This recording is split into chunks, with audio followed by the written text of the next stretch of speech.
Hello, and once again, thank you for tuning in. You are tuned into The Encourager, and my name is Nehru. I am glad to be back out and able to, video some scenery of some sort while we share, while we take a walk. And when I say take a walk, I mean just me clicking record on the video and you tuning in. That's the walk. And new phone. Glad about that, as I mentioned. The other, I could no longer see the screen or read this. The screen display no longer worked, so I had to get that replaced. But it's a beautiful day out. I think it's supposed to be in southern Arizona. It's supposed to be 80 degrees today, which is fantastic. I've always said,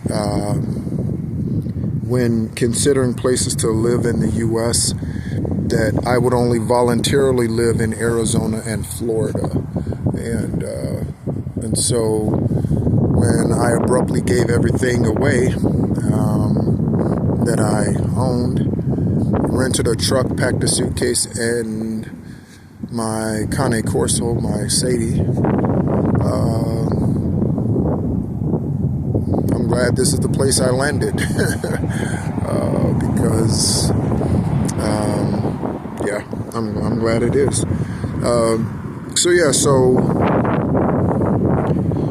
I want to share a little bit about something that I used to always say, and most of, if not all of the women that I have dated, probably most, I wouldn't say all, most of the women, they will probably tell you that they have heard me say something about the concept or the thought of being the prize and the winner.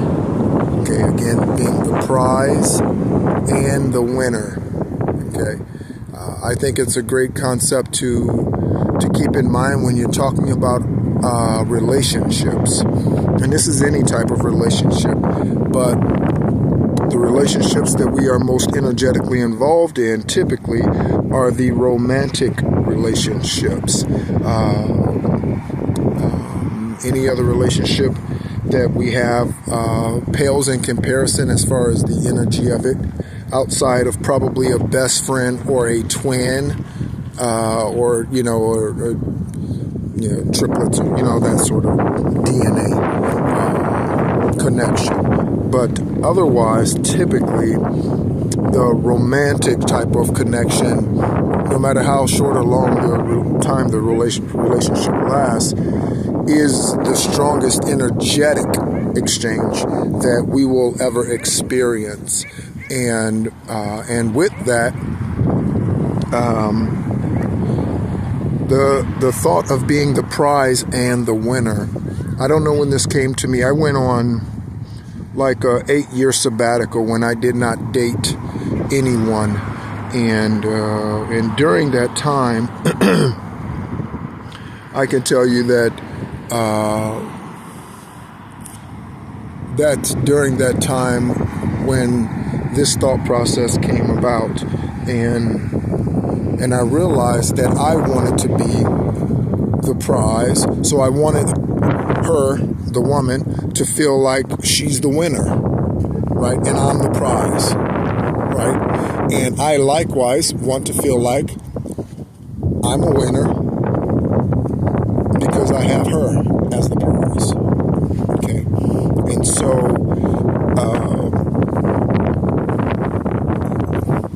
getting to that place where you have both in one individual is a lot easier said than done. As with most things that I share, again, what I share are words, and yes, words have power. That's why death and life is in the power of the tongue. Okay, one of the things that I was thinking about early this morning or late last night is is affirmations, and how there are ways we can bring about affirmations other than just saying I am affirmations, right? So of course you can say I am joy, I am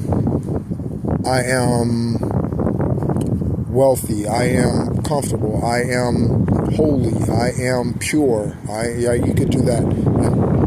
But there are other ways that you may not know or may not realize that actually help your energy and help your sacral chakras, or your sacral chakra specifically. So your sacral chakra has to do with your creativity, your reproductive system, and energies, your sexual energy. Again, if you are an artist of any sort, a musician, this sacral chakra is extremely important to you. If you are in the arts of any kind, and so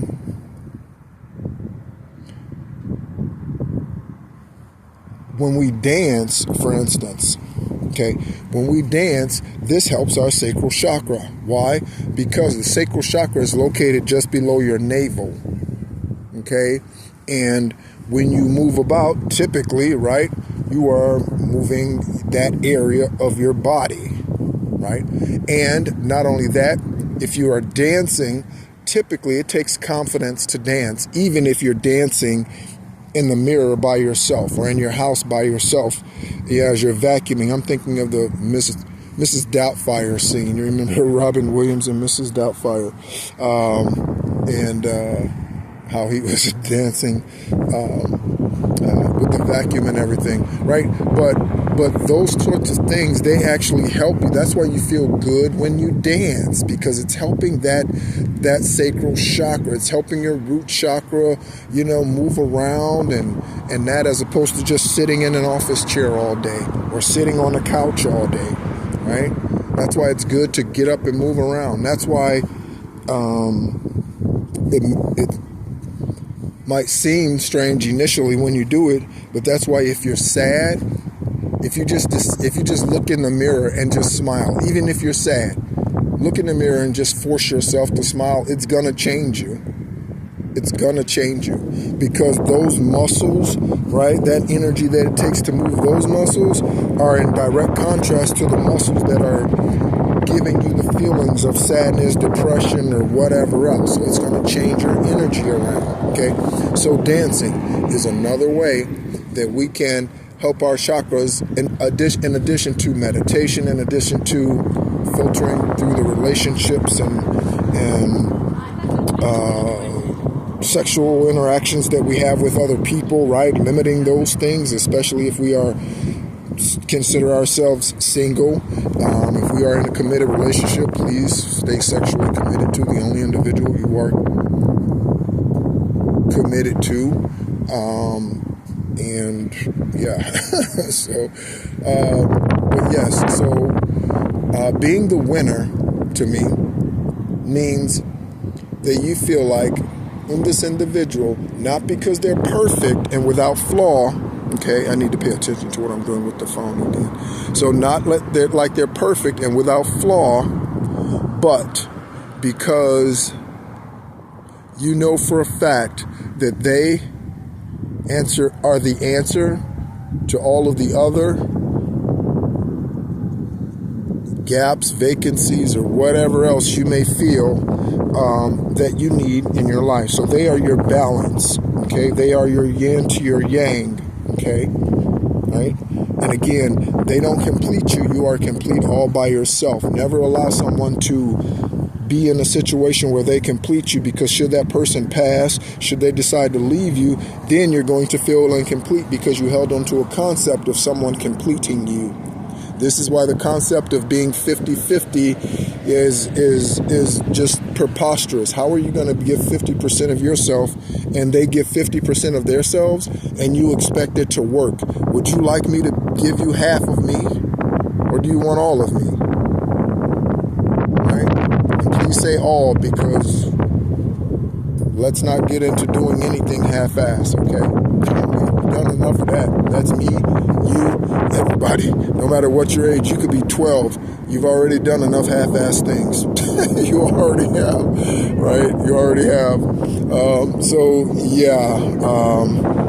This 3D place lends itself very easily to half-assed things, acts, gestures, thoughts, manifestations. It lends itself very easily to those things, right? But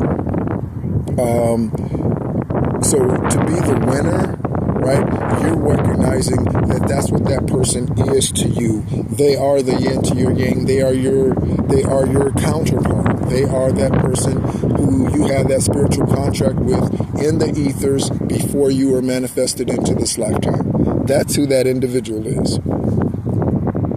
And if the individual that you are with today is not that person, then they are just merely a seat filler. And they are making your journey to clearing out your sacral chakra and getting regrounded and clearing out all of your other energetic spaces. Because if you are in a relationship, just because they are a seat filler, you are unequally yoked. So that means you just fucking up your energy just to fuck up your energy because, I don't know, because the sex is decent, they make good money, it's in a good part of the neighborhood or the city where they live, you like that, you like what they can give you in some way, shape, form, or fashion, right? They feed one of your habits, perhaps, right? But people stay in these karmic relationships and then they do nothing but complain. Okay? I remember I've given an example before. One of the gentlemen that was at the house that I was a part of for 20 years, and that is a church that I was a part of before I got away from that and decided to get onto my true spiritual journey and stop ignoring all the lies that man tells us each and every week, or the deceptions, and they're misled themselves. You know, man doesn't realize what they're reading until they open their eyes and actually, and they see it with transparency and clarity. One of the examples that I love to give is how the three wise men were guided by the stars to find baby Jesus in the manger. So Yahweh God, Most High, used stars, and yet ministers will tell you today that using astrology, astronomy, or numerology to walk your path on this 3D journey is witchcraft. No, them telling you that is witchcraft. If they look at the Gospel of Thomas, and that Gospel alone, man took it out because man didn't want us to know. That Gospel alone, not the other 44 books that were removed, but the Gospel Thomas alone will show us, or shows us, that man is meant to walk a spiritual journey, and that spiritual journey involves incense. That spiritual journey involves meditation. That spiritual journey involves being still. That spiritual journey involves connecting with nature. That spiritual journey involves you connecting with divine source through your own way. That does not involve following a man or meeting on a weekly basis. There is nowhere in scripture will you ever find that Yeshua had a regular meeting set. I'm going to be in Jerusalem every Sunday at 8 o'clock in the morning. There is absolutely no way. Absolutely no way. Today the church is so ridiculously watered down. It tastes like water from a tap, even though it's supposed to be Kool-Aid. You can't even tell the difference. It's that watered down. Okay? It's that watered down. Right? It's supposed to be a shot of whiskey, but it tastes like milk. That's the contrast between the real true church, and it's been 400 years since Yahweh God has seen anything that resembles the original church that he once hoped for.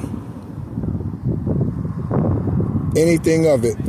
Man today is so religious in all of their meetings and everything. It's ridiculous. And in large part, it's financial, because they're afraid if they don't have enough meetings, they can't collect enough money.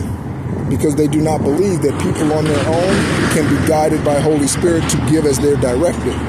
So they mislead you into thinking that it's a specific percentage. That was never the case when it came to the tithe.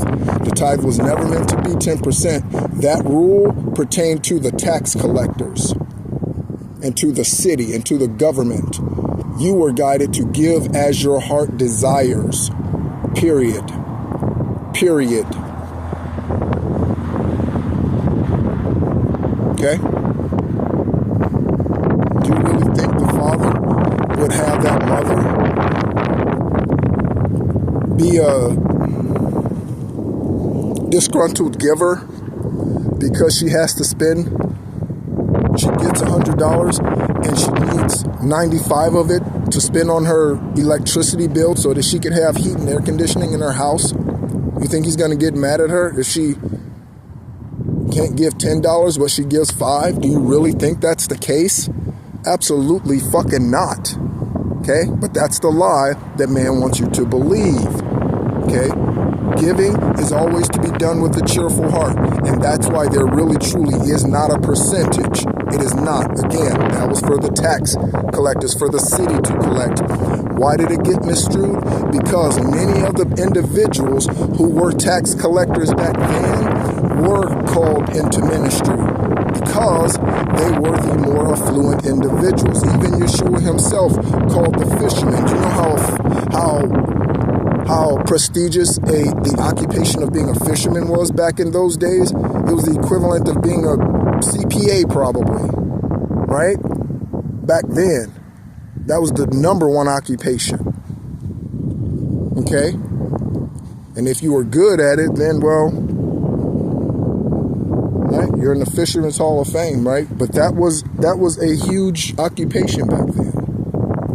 It wasn't like it is today. You tell someone you're a fisherman and they're like,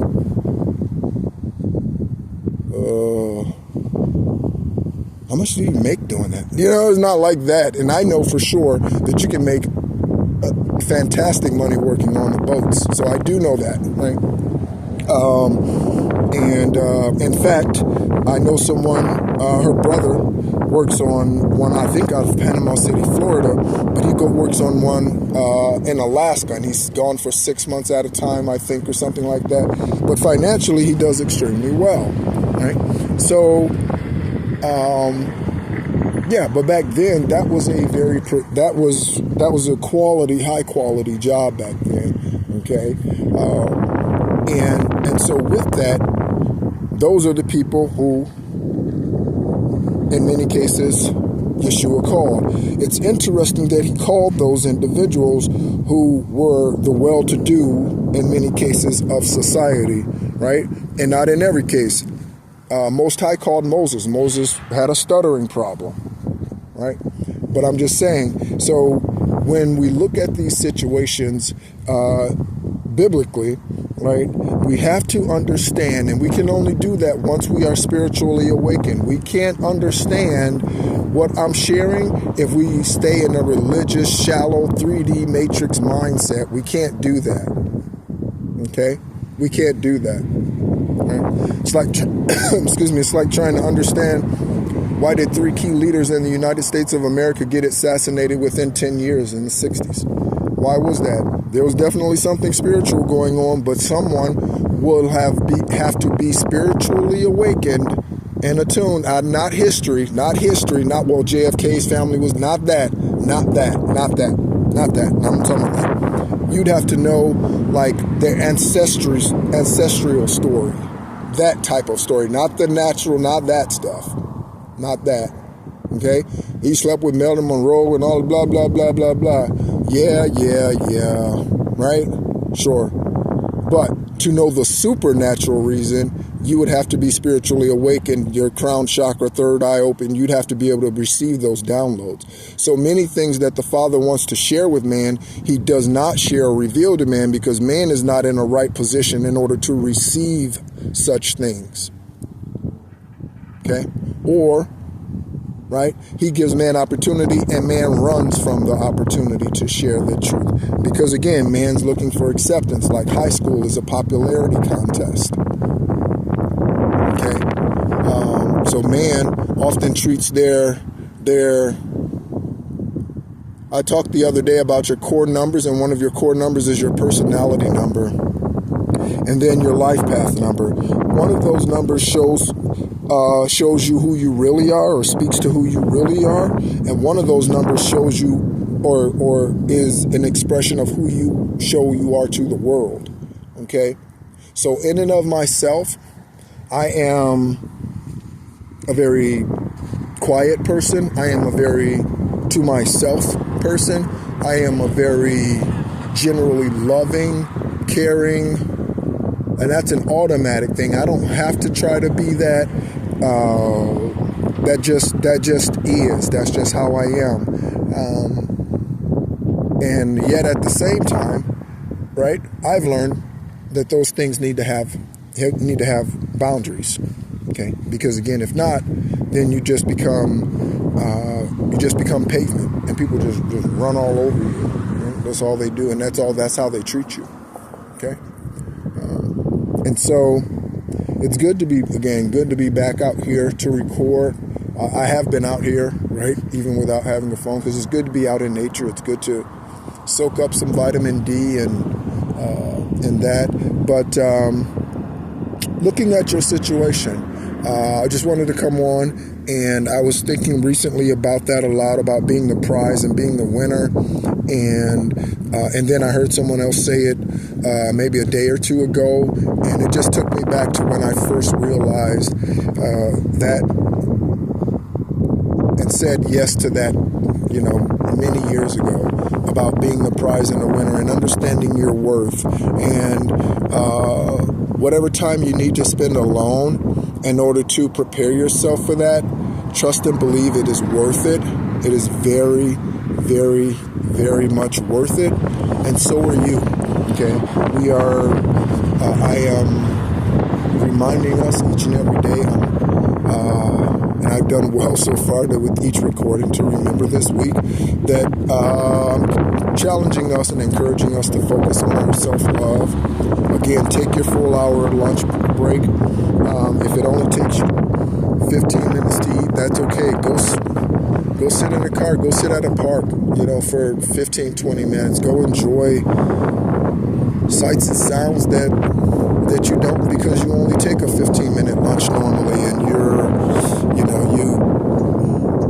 because you're so focused on your work, right? And trading your time for money. We've all been there. Many are still there. And that's okay, because we're all on our own journey, I should say. We're all on our own journey. That's a tongue twister.